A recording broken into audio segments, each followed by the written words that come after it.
그러니까 항상 너희들이 제일 주의할 것 중에 하나가 바로 뭐냐면 주변에서 암만 시끄러워도 내가 자꾸 집중하는 연습을 하기는 해야 돼. 그래서 그때도 얘기해줬잖아요. 재작년 수능인가요? 어떤 애가 성게머리 하고 와가지고 그 같은 반 있었던 애들 쟤 때문에 저거 신경 쓰여가지고 나 시험 다 망친 것 같은데 쟤 고소 못하네 이러고 있는데 못해요 그거는. 신경 쓴 지 잘못이에요 그거는. 알겠습니까? 그래서 자꾸 그러니까 여러분들이 선생님 늘 강조하는 거지만 수능장이 여러분들이 문제를 풀기 최적화의 환경이라고 생각하면 안 돼. 알겠지? 자꾸 뭔가 자꾸 의지하고 이렇게 되면은 별거 아닌 거야. 사람이 예민해져. 당연히 문제를 풀려면 시험지 넘겨야 되는데 그 시험지 넘기는 소리 막 신경 쓰이고 볼펜 좀 딸깍하는 소리 신경 쓰이고 물론 계속 딸깍딸깍하면 그거는 감독관 선생님이 제지를 하겠지만 그게 아닌 이상 한 번쯤은 탈깍하고 색깔 바꿔서 할 수도 있는 거고 예를 들어서 혹은 볼펜으로 글을 쓰면 스크스크 소리 나고 척척 소리 나고 할 건데 그것마저도 나중에는 예민해서 신경 거슬려. 예민할 때는 그래야 된단 말이야 사람이. 알겠지? 그렇기 때문에 그럼에도 불구하고 자꾸 이겨내고 내가 집중할 수 있는 훈련이 굉장히 중요해.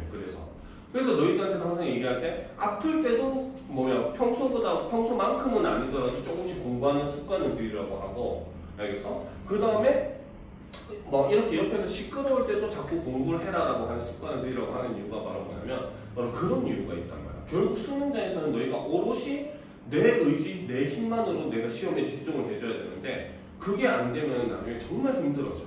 수능날 보면 그런 애들이 항상 하는 얘기가 있어. 뭐 때문에 시험 못 봤네, 뭐 때문에 시험 못 봤네. 이런 애들은 절대 발전을 못해. 왜? 내 잘못이 없잖아. 알겠지? 그 공부를 잘하는 애들을 보면 이번에 이거를 좀 내가 못해서 이번에 좀 망친 것 같아. 내가 저번 시험엔 요게 부족했던 것 같아. 스스로를 탓해. 그런 애들은 발전을 할 수 있어. 왜? 자기가 그걸 고치면 되는 거니까. 알겠지? 근데 공부 못하는 애들은 항상 핑계 대는 게 있어.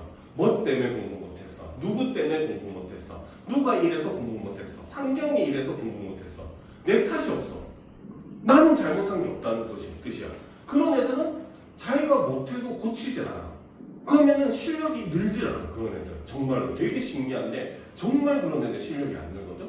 그렇기 때문에 그런 것들을 자꾸 내가 이겨내려고 하는 노력이 굉장히 중요해. 알겠어? 그러니까 우리가 모든 것은 선생님이 예전에 책에서 읽었던 글인데 사랑은 그렇기 때문에 하는 게 아니라 그럼에도 불구하고 한다라는 말이 있어. 알겠지? 이것은 사랑뿐만 아니라 세상의 모든 일에 사실 생각해보면 적용이 되는 거야. 공부도 할 수 있기 때문에 하는 거는 사실 별로 실력이 늘지 않아. 내가 이럼에도 불구하고 했을 때 실력이 느는 거지. 한 문제를 가지고 1시간 동안 고민해도 안 풀림에도 불구하고 노력해서 풀어냈을 때 실력이 늘어나는 거고. 그래서 운동도 마찬가지야. 운동도 내가 힘이 남아돌 때 막 여기 100개를 들든 1000개를 들든 근육이 아무 도움이 안 돼.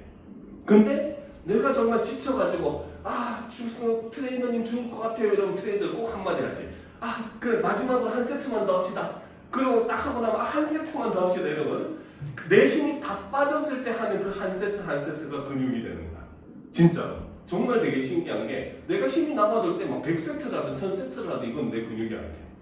진짜로. 알겠지? 근데 내가 진짜 힘이 다 빠져가지고 죽을 것 같을 때 하는 한두 개가 힘이 되거든. 근육이 되거든. 그것과 똑같이 마찬가지로 공부도 내가 힘겹게 못할 것 같은데 결국 해내게 되면 그게 실력이 되는 거야. 알겠지? 그래서 자꾸 그런 연습이 중요하기는 해요. 그래서 예전에 강남에서 가르칠 때는 주변에서 암만 시끄러워도 애들 공부하라고 너희가 그거 집중 못하면 너희 탓이라고 하드하게 트레이닝도 시키고 했었어요. 그래서 자꾸 그런 연습이 필요해 정말로.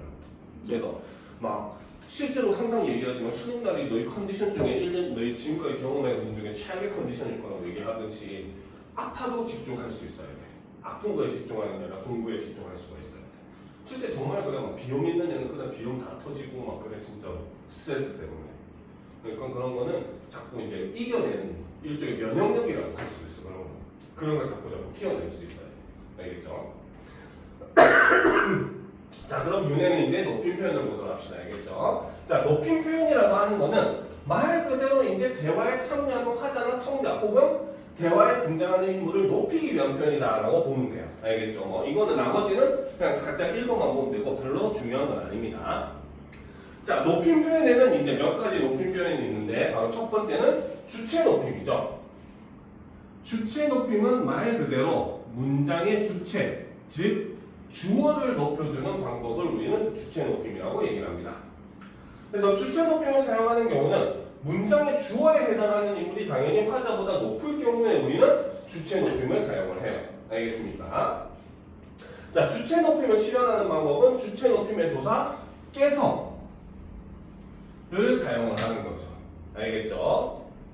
그래서 원래는 주격 조사인 이가 대신에 주체 높임의 의미를 가진 조사 깨서를 사용해서 주어를 높여준다는 거죠. 그래서 어머니가를 어머니께서 이런 식으로 바꿔주는 겁니다. 알겠죠? 그다음 대상의 높임의 의미를 전가 이거는 근데 솔직히 신경 안 써도 되기는 해요. 알겠습니까? 요거는 X 쳐놓읍시다. 자, 근데 이제 세 번째가 중요하죠. 자, 세 번째. 자, 특수어휘가 있을 때는 무조건 특수어휘를 사용해줘야 돼요. 특수어휘가 있음에도 특수어휘를 사용하지 않으면 그거는 틀린 높임법입니다. 알겠죠? 그래서 특수어휘는 무조건적으로 우선적으로 사용을 해줘야 됩니다. 알겠습니까? 자, 그런데 선생님이 항상 그때도 얘기했었죠. 그렇죠? 특수어휘 같은 경우, 그 중에서도 서술어의 특수어휘 같은 경우는 원래 형태 자체에 시가 들어가는 경우가 많아요. 예를 들어서 먹다의 높임 표현은 드시다 혹은 잡수시다 하잖아요. 그렇지? 여기서 보면 드시다, 잡수시다가 되는 거잖아요. 그렇죠? 이 경우에 시는 주체 높임의 선어말 어미가 아닙니다. 알겠습니까? 그래서 이때는 중요한 게 바로 뭐냐? 그렇죠? 특히 서술어의 특수어휘는 기본형에 시가 들어갑니다. 그렇기 때문에 이 말은 다른 말로 하면 바로 뭐다? 주체 높임 선어말 어미 시 이거를 사용한 게 아니라는 거죠. 이렇게 가르쳐줘도 막상 문제 나오면 많이 헷갈려하는 거예요. 알겠습니까? 은근슬쩍 바로 뭡니까? 뭐 예를 들어서 문장에 아버지께서 지금 진지를 잡수셨다 이렇게 해가지고 여기에는 뭡니까? 선어말 어미로서는 뭡니까? 시와 그 주체 높임 선어말 어미 시와 과거 시제 선어말 어미 어시 사용되었다. 이렇게 하면 틀리는 거죠. 알겠습니까? 이런 것들 정말 주의해줘야 돼요. 알겠죠? 그래서 얘는 자체에 이미 형태적으로 보면 여기서 자다도 주무시다가 될 때 시가 들어가잖아. 그렇지? 이거는 기본형이 들시, 잡수시, 주무시까지가 다 기본형이 되는 거야. 알겠어? 어간이 되는 거야. 그래서 어간이 들시, 잡수시, 그 다음에 주무시까지가 어간이 되는 겁니다. 그러니까 이거는 절대 주체 높임의 선어말 어미 의시를 사용한 게 아니라는 거는 꼭 유명을 해줘야 돼요. 알겠죠? 자, 그리고 이제 마지막. 만약에 특수어휘가 없는 경우에는 바로 뭐다? 주체 높임의 선어말 어미 의시를 사용을 해줘야 된다는 거죠. 알겠습니까? 자, 그런데 이제 우리가 자, 저번에도 한번 선생님이 몇 번 강조를 했었죠. 바로 이 주체 높임의 경우는 직접 높임과 간접 높임을 우리가 나누어서 봐야 됩니다. 알겠습니까? 자, 여기 밑에 쭉 이거는 이제 문장을 가지고 설명을 해놨는데 빈 공간에다가 그냥 선생님이 필기를 하나 해줄게요. 알겠죠? 자, 빈 공간에 하나 적어놓도록 합시다. 뭐 맨 위에 써놔도 되고 알겠죠? 자, 주체 높임의 높임법의 종류를 보게 되면 첫 번째가 직접 높임. 자, 직접 높임이라고 하는 건 바로 뭐다? 문장의 주어가 그대로 높임의 대상인 경우라는 거죠. 알겠습니까? 자, 그런데 반면에 간접 높임은 문장의 주어는 사실 높임의 대상이 아닌 거죠. 알겠습니까? 하지만 바로 뭐다? 주어의 소유자가 높임의 대상이라는 겁니다. 알겠죠? 자, 그래서 이거 같은 경우는 예문을 가지고 우리가 좀 보는 게 좋아요. 알겠죠? 자, 예문을 보게 되면 자, 첫 번째로 자, 줄에 선생님의 말씀이 그렇죠? 자, 이때는 있으시겠습니다가 맞죠? 그렇죠? 자, 이 경우는 이 문장의 주어가 뭡니까? 그치? 말씀이가 주어가 되는 거예요. 알겠습니까? 우리가 말은 높임의 대상이 아니잖아. 사람이 아니니까, 그렇죠? 그래서 이 주어는 높임의 대상이 아니라는 거죠. 알겠죠? 그런데 이 말을 한 사람이 누구다? 그치, 바로 줄의 선생님이 바로 얘가 관용어가 되죠. 그쵸? 관용어가 되고 이 관용어가 꾸며주는 게 주어인 거야. 즉, 이 주어의 행위를 한 사람, 소유한 사람이 관용어가 되는 거죠. 그쵸? 이 관용어가 높임의 대상인 경우에 이 관용어가 높임의 대상이 되었다는 거죠. 그래서 이 경우 우리는 간접 높임을 사용을 해준다. 이렇게 본다는 겁니다. 알겠죠? 자, 그리고 이제 두 번째. 그죠? 자, 문장 표현을 우리가 그 문장, 절에 대해서 다 배웠기 때문에, 그치? 간접 높임은 서술절의 형태로도 이루어진다고 선생님이 몇 번 얘기했었죠. 그쵸? 그래서 예를 들어서, 할머니께서는 귀가 밝으시다. 자, 이 경우는 할머니께서는도 주어고, 귀가도 주어고, 밝으시다가 서술어죠. 그쵸? 근데 엄밀히 말해서 밝은 거는 할머니입니까? 귀입니까? 그치? 할머니가 천사가 아니잖아. 막 후광이 막 이렇게 나고 가려야 되는 거지? 바로 이 귀가와 밝으시다가 직접 호응을 하게 되는 거예요. 알겠습니까? 알겠죠? 그렇기 때문에 사실 이 밝으시다는 엄밀히 말하면 귀가에 속하는 서술어가 되는 겁니다. 알겠죠? 그런데 이 귀가 같은 경우는 높임의 대상이 아니라는 거죠. 알겠습니까? 자, 그런데 이 귀는 누구의 귀다? 그치? 할머니의 귀가 밝으시다라고 해서 이것이 서술절이 되어버리죠. 서술절의 형태. 그지? 할머니가 귀가 밝다라고 하는, 귀가 밝다라는 문장이 전체 문장의 서술어 역할을 하고 있잖아요. 그렇죠? 그렇기 때문에 이 주어를 바로 뭐다? 저는 간접적으로 호응을 하게 되고, 이 경우는 할머니를 높임의 대상이 맞기 때문에 우리가 이 경우도 간접 높임을 사용해 준다는 거죠. 알겠습니까? 그래서 간접 높임이 실현되는 방법은 이렇게 누구누구의 무엇이 이런 형태가 가능하고, 두 번째는 서술절을 아는 문장 형태, 주어 서술어의 형태가 가능하다는 거, 이런 걸 같이 알아둬야 돼요. 알겠습니까? 자, 그 다음 이제 뭐도 합시다. 객체 높임. 객체 높임이 사실 높임법 중에 제일 쉽죠. 그지? 다 객체 높임만 같은 거 얼마나 좋아, 그죠?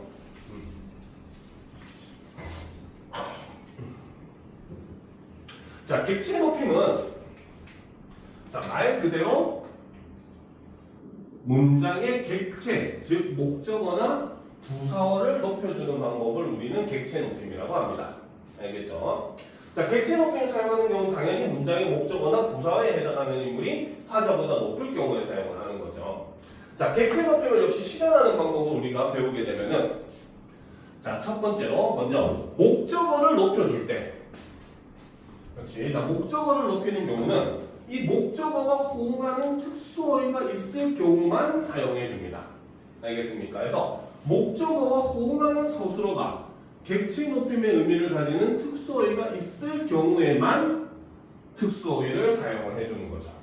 없으면 아예 쓰면 안 됩니다. 왜? 행동을 하는 건 주어이기 때문에 주어는 높임의 대상이 아니잖아요. 그렇죠? 그렇기 때문에 이 경우는 높임법을 쓰지 않아요. 아예. 알겠습니까? 자, 반면에 자, 부사어가 높임의 대상인 경우는 먼저 객체 높임의 부사격 조사인 깨서 깨를 사용을 합니다. 깨. 주체 높임은 깨서, 객체 높임은 깨. 이게 돼요. 알겠죠? 그 다음에 이제 여기도 특수어휘가 있는 경우만 사용을 해주고 없는 경우는 아예 쓰지 않아요. 그러니까 객체 높임은 특수어휘의 존재만 파악하면 됩니다. 알겠습니까? 특수어휘가 없는 경우는 아무것도 쓰지 않아요. 알겠죠? 자, 그럼 이제 상대 높임으로 갑시다.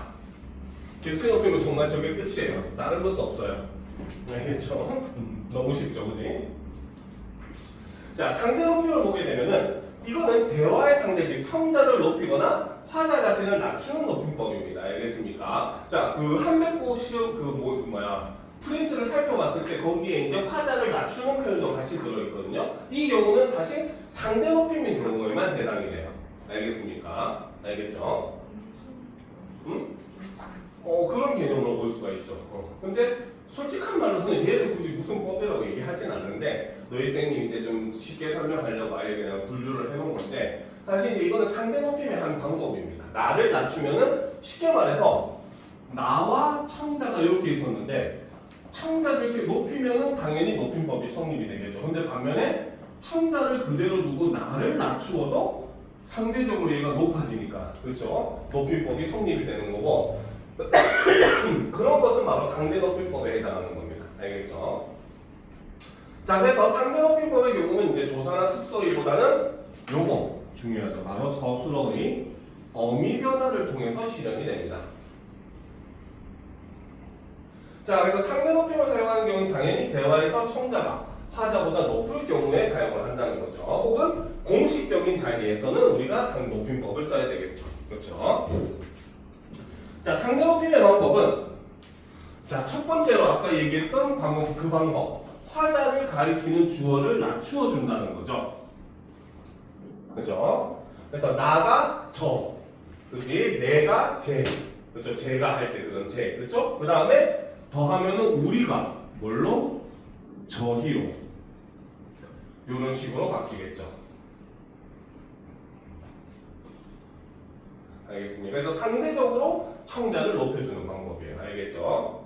자, 그 다음 이제 중요한 게 어미의 변화인데 상대 높임은 주로 아까 얘기했듯이 어미의 변화를 통해서 실현이 됩니다. 그래서 자, 크게 격식체와 비격식체로 나눌 수 있어요. 격식체는 뭡니까? 공식적인 자리에서 쓰는 것들, 비격식체는 뭡니까? 사적인 자리에서 쓰는 말투라고 생각하면 돼요. 자, 격식체는 좀 복잡하게 이루어져 있죠. 아주 높임, 예사 높임, 예사 낮춤, 아주 낮춤. 그래서 아주 높임에 해당하는 하십시오체, 그죠? 그 다음에 예사 높임에 해당하는 하오체, 그 다음 예사 낮춤에 해당하는 하계체, 그 다음 아주 낮춤에 해당하는 헤라체.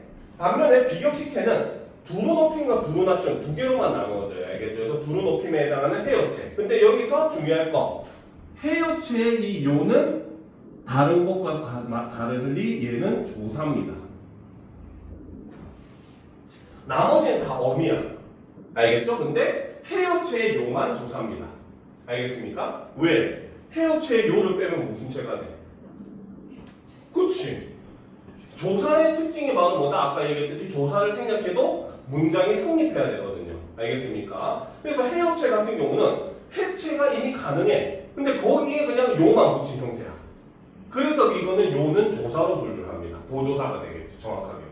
알겠습니까? 그래서 조사 중에 보조사가 된다. 높임의 의미를 나타내는 용언 뒤에 붙는 보조사가 된다. 알겠죠? 그러니까 쉽게 말해서 밥을 먹어 말 되잖아.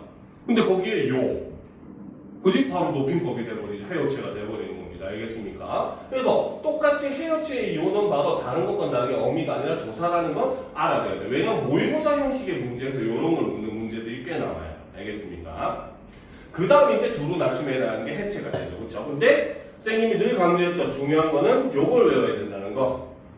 그지? 실제로 우리가 평서문일 때, 의문문일 때, 명령문일 때, 청례문일 때, 감탄문일 때 어미 변화가 다 달라요. 그렇기 때문에 이때 우리가 어떤 식으로 변화를 하는가를 꼭 외워줘야 됩니다. 알겠습니까? 그래서 지금 오다를 지금 예를 들어 가지고 이렇게 여러 변형된 형태로 만들어 놨으니까 여기에 이제 여기 보면 십니다, 십니까 이런 식으로 어미들을 다 외워줘야 돼요. 선생님이 진하게 다 적어놨으니까 알겠죠? 알겠지? 그래서 요거는 다 외워줘야 됩니다. 알겠습니까? 이거는 어쩔 수가 없어요. 여러분들의 능력에 맡겨야 돼요. 알겠지? 자, 그 다음 이제 앞존법. 자, 앞존법은 이제 바로 뭐야? 최근에 실생활에서는 잘 쓰지 않지만 바로 뭡니까? 바로 문장 속의 인물이 청자보다 낮을 경우에 문장 속의 인물을 높이지 않는 걸 우리는 앞존법이라고 하죠. 그래서 이 경우는 할아버지. 원래는 아버지가 주어니까 나보다 높잖아요. 그렇죠? 원래는 어떻게 해야 돼? 아버지께서는 지금 시장에 가셨어요. 이렇게 해야지 맞는 표현인데 듣는 사람이 할아버지니까 어떻게? 아버지를 높이지 않는 거죠. 그래서 아버지는 바로 높임의 그 주격조상이 깨서를 안 썼잖아요. 그렇지? 그 다음에 지금 시장에 갔어. 그렇지? 바로 뭡니까? 주체 높임 선언을 어미 시를 안 쓴 거죠. 알겠죠? 그냥 여기서 유일하게 쓴 거는 바로 뭐다? 갔어요. 그렇죠? 바로 이거는 상대 높임. 해여체를 사용을 한 거죠. 해여체를 사용을 함으로써 청자인 할아버지만 높이고 있는 겁니다. 알겠습니까?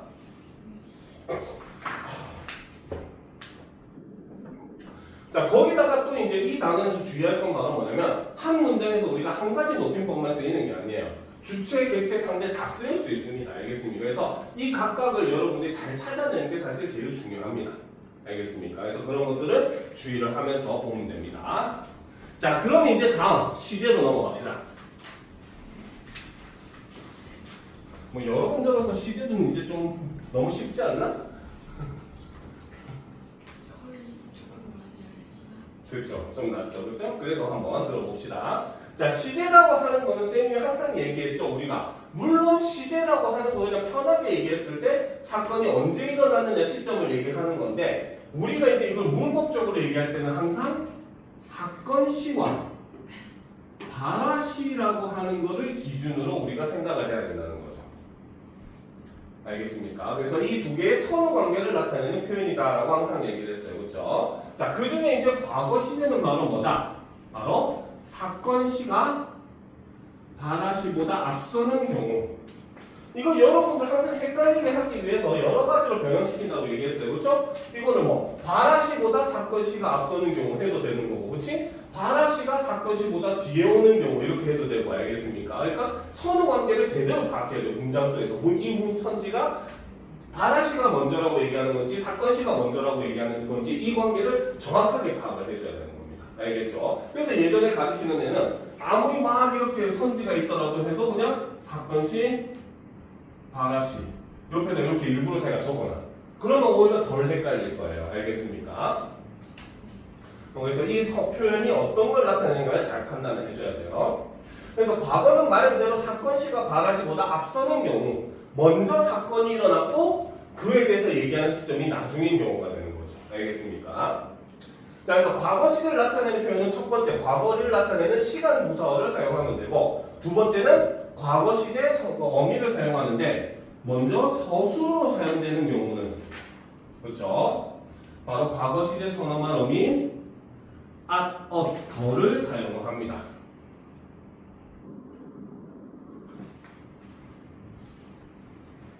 알겠습니까? 그렇죠? 이거는 근데 동사, 형용사 다 공통입니다. 알겠죠? 그래서 예쁘더라, 슬프더라 해도 상관없어요. 알겠습니까? 역시 과거가 되잖아. 그렇지? 그죠? 그래서 이거는 옆에다 씁시다. 이거는 동사, 형용사 동일합니다.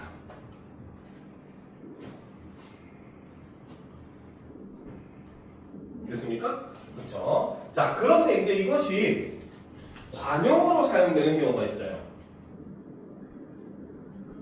그렇죠? 자, 관용어로 사용된 경우는 관용어로 사용이 되는 경우는 과거 시제 관용사형 어미의 은,던을 사용을 합니다. 알겠습니까? 그런데 여기 있는 이 은 같은 경우는 동사만 됩니다. 알겠습니까? 그런데 여기 있는 더는 동사, 형용사 모두 가능합니다. 알겠습니까? 그러니까 이거는 먹다는 먹은 먹던, 가다는 가던 되지만 형용사는 예쁜 해버리면 현재가 돼버리는 거야. 알겠습니까? 그래서 형용사 같은 경우는 예쁘던, 슬프던 해서 던만 사용이 가능하다는 거죠. 알겠습니까? 자, 그 다음에 이제 보도록 합시다. 뭐 대과거는 한번 읽어만 보면 돼요. 자, 현재 시제는 말 그대로 사건 시와 발화 시가 일치하는 경우를 우리는 현재 시제라고 얘기를 하죠. 그렇죠? 자, 현재 시제를 나타내는 시제 표현 방법은 첫 번째, 현재를 나타내는 시간 무사어를 쓰는데 이때 조심하라고 해서 특히 뭐 오늘이나 지금이나 이런 것들은 굉장히 조심할 필요가 있다고 했어요. 그래서 현재 시제 시간 무사어는 현재 시제 시간 무사어처럼 보이지만 이게 과거를 나타낼 수도 있고 미래를 나타낼 수도 있으니까 이 현재 시제는 시간 무사어에 너무 연연하지 마세요. 알겠죠? 자, 근데 중요한 거는 요거는 못하고 계속 안 바꾸네. 자, 바로 현재 시제 어미를 사용을 해야 되죠.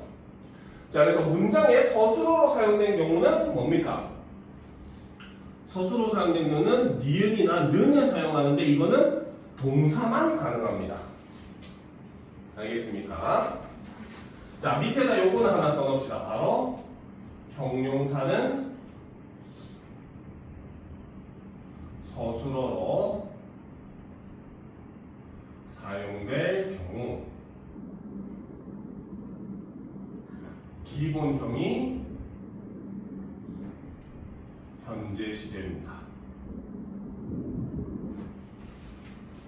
알겠습니까? 그래서 형용사는 그냥 기본형으로 쓰면 그게 현재 시제가 돼요. 알겠죠? 자, 그 다음 보도록 합시다. 자, 그런데 이제 이 현재 시제를 나타내는 말이 관형어로 쓰일 때는 또 어떻게 해야 되느냐? 그렇죠? 자, 관형어로 사용될 때는 자, 동사는 바로 뭐다? 현재 시제 관형 사용어미 는을 쓰면 됩니다. 이것도 역시 동사만 가능한 거예요.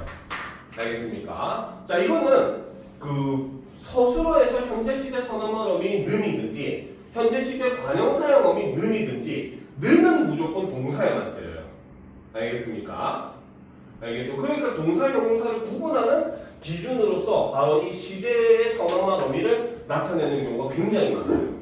알겠습니까? 그래서 이거를 막 프로세스처럼 동사 형용사 구분하는 유형의 문제도 나올 수가 있어요. 알겠죠?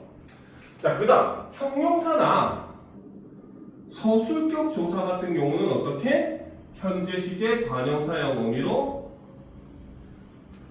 은은 빼세요. 무조건 니은만 씁니다. 알겠습니까? 은을 쓰지 않아요. 알겠죠? 왜? 이건 되게 웃긴 것 중에 하나가 바로 뭐냐면 그 형용사 같은 경우에는 어간의 끝에 받침이 있어도 받침이 탈락하고 니은이 들어가요. 알겠습니까? 알겠죠? 예를 들어서 우리가 뭐 빨갛다 같은 경우도 현재 시제 관형사로 만들게 되면 빨간 히읗이 탈락하고 빨간이 되잖아. 그렇죠? 그 다음 또 어떤 게 있을까? 빨갛다. 뭐 둥글다 같은 경우도 리을이 탈락하고 둥근 이렇게 돼버려요. 알겠죠? 그래서 절대 은이 쓰지 않아요. 알겠죠? 그래서 니은만 사용한다라고 보시면 됩니다. 알겠습니까?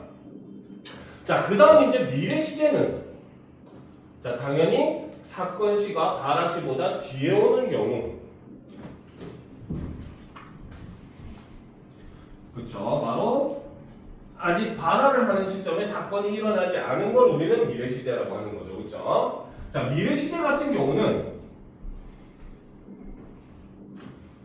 만드는 방법은 첫 번째 역시 미래 시제의 시간 무사어를 사용하면 미래 시제나 과거 시제 같은 경우는 뭐 논란거리가 없어요. 그렇죠? 현재 시제만 부사어가 논란거리가 생기죠. 자, 그 다음 이제 두 번째 미래 시제 어미를 쓰는데 역시 서술어로 사용될 경우는 미래 시제 선언한 어미 get을 쓰는데 자, 요 경우는 동사 형용사 모두 가능합니다. 알겠습니까? 자, 그런데 여기서 이 get은 쌤님이 주의를 할 게 다른 게 아니라고 했어요. 그렇죠? get은 두 가지 의미로 표현을 할 수가 있습니다. 알겠습니까? 밑에 설명이 쭉 나와 있는데 옆에다 그냥 간단하게 정리를 합시다. 알겠죠? 자, 바로 get의 의미와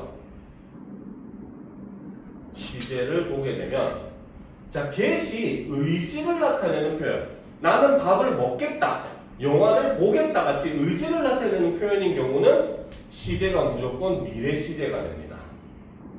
이건 앞으로 할 일에 대한 의지니까. 알겠죠? 그런데 get이 추측의 의미가 돼버리면은 이 경우는 시제와 무관하게 돼요. 이 get은 추측의 의미를 나타낼 때는 과거에도 쓰이고 현재에도 쓰이고 미래에도 쓰일 수 있습니다. 알겠습니까? 그래서 이때는 시제와 무관하게 모든 시제에 다 사용이 가능해요. 알겠죠? 그래서 이거는 조심을 할 필요가 있어요. 자, 그 다음 이제 미래 시제로 관형으로 사용될 경우는, 자, 미래 시제 관형 사용어미 바로 뭐다? 을을 사용한다. 이것도 역시 동사, 형용사 모두 가능한 방법입니다. 그러니까 미래 시제를 나타내는 말들은 동사, 형용사 구분하는데 사용되는데 부적합하다는 거죠. 그렇죠? 그래서 예를 들어서 먹다는 먹을, 가다는 갈, 예쁘다는 예쁠, 그렇죠? 슬프다는 슬플, 이런 거죠. 그치? 넌 슬플 예정입니까? 할 수 있죠. 그렇죠? 이런 것들은 미래 시제를 나타내는 겁니다. 알겠습니까? 그런데 너희 프린트에 절대 시제, 상대 시제 내용은 없었거든요. 그래서 아마 그건 나오지 않지 않을까 싶습니다. 알겠죠? 근데 요거는 알아둬야 돼요. 마지막으로 바로 동작상에 대해서는 알아둘 필요가 있습니다. 알겠죠? 선생님, 근데 응. 방금 그 관여로 사용해서 을을 사용한 거 있잖아요. 의리로. 네, 거기서도 의가 X인 거예요? 형용사는 의는 쓸 수 없어요. 의를 쓸 수가 없어요. 형용사. 형용사. 동사는 근데 을이 가능하죠. 아까 얘기했듯이 먹다는 을이 해서 을이 붙잖아요. 의가 붙잖아요. 그렇죠? 근데 뭡니까? 가다 같이 종성이 없는 경우, 받침이 없는 경우, 어간의 끝에 받침이 없는 경우는 갈이라고 리을만 붙는 거예요. 알겠죠? 근데 형용사는 아까 얘기했듯이 받침이 있어도 역시 마찬가지 전부 다 리을만 붙습니다. 그래서 예쁘다는 예쁠, 이거는 받침이 없으니까 그렇다라고 칠 수 있겠지만 뭡니까? 빨갛다 같은 경우는 빨갈, 이렇게 돼요. 빨갛을 이렇게 안 하거든요. 알겠죠? 빨갈 사과, 앞으로 빨개질 사과라는 거지, 그렇지? 이런 것들은 이제 미래 시제를 나타낼 때는 역시 마찬가지 리을만 씁니다. 형용사는. 알겠죠? 자, 동작상은 시간을 나타내는 표현에 또 다른 게 있는데 바로 바라시를 기준으로 동작이 일어나는 모습을 표현하는 게 바로 동작상이라는 거죠.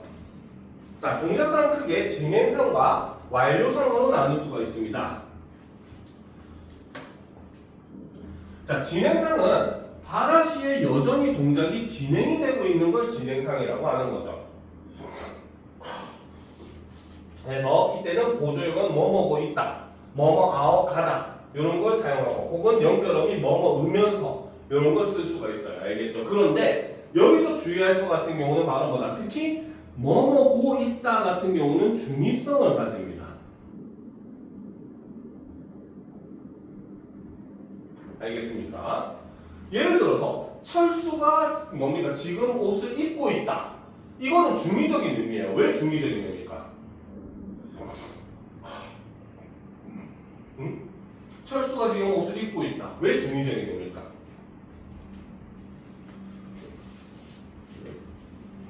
하나는 지금 옷을 입는 행위를 하고 있을 수가 있어요. 바로 이때는 진행상의 의미로 볼 수가 있겠죠. 그렇죠? 근데 두 번째는 뭐야? 그렇지. 입은 행위가 끝나고 나서 입는 채로 있는 경우가 있잖아. 입은 채로. 이 경우는 완료상이 돼요. 알겠습니까? 그래서 뭐뭐 고 있다 같은 경우는 진행상과 완료상을 다 나타내는 중의적인 의미로 표현이 가능합니다. 알겠죠? 자, 그리고 이제 완료상 같은 경우는 자, 설명을 좀 주의해야 돼. 바라시의 일이 끝나고 결과가 지속되고 있다. 핵심은 일이 끝나는 게 중요한 겁니다. 결과가 지속되고 있다는 약간 여러분들 좀 헷갈리게 하기 위해서 좀 집어넣는 내용들인데, 그 보기에 이런 내용들이 많이 들어가요. 알겠죠? 그래서 결과가 지속되는지 일이 지속되는지를 잘 봐야 돼요. 알겠습니까? 그러니까 이거는 쉽게 말하면 이거야. 아까 얘기했듯이 철수가 옷을 입고 있다 같은 경우에 완료상으로 표현을 하면 무슨 뜻이다? 옷을 입은 상태가 그 결과가 지속되는 거, 즉 입고 있는 상태라는 거잖아요. 그렇죠? 이미 입은 상태라는 거잖아. 그렇지? 그걸 얘기를 하는 건데 학생들이 이게 좀 약간 말장난에 휘둘리는 부분이긴 합니다. 근데 결코 어려운 내용은 아니에요. 알겠죠? 보기에서 결과가 지속되고 있다 하는 것은 그냥 행동이 끝났다 이런 생각으로 보시면 됩니다. 알겠습니까? 그래서 표현 방법은 보조용은 뭐뭐 아어 버리다, 아어 있다 요거를 사용하면 된다는 거죠. 혹은 연결어 및 뭐뭐 고서 요거를 사용하면 완료상이 가능하다라는 겁니다. 알겠습니까? 여기까지가 사실은 우리 내용은 다 끝입니다. 알겠죠? 자, 그러면 지금부터 또 쉬는 시간 좀 가지고 알겠습니까? 이제 남은 시간은 문제 좀 풀고 마무리하도록 합시다.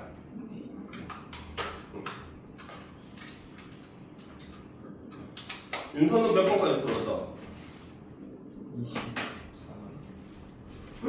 31문제밖에 안 되네. 아직 그거밖에 안 풀었다고?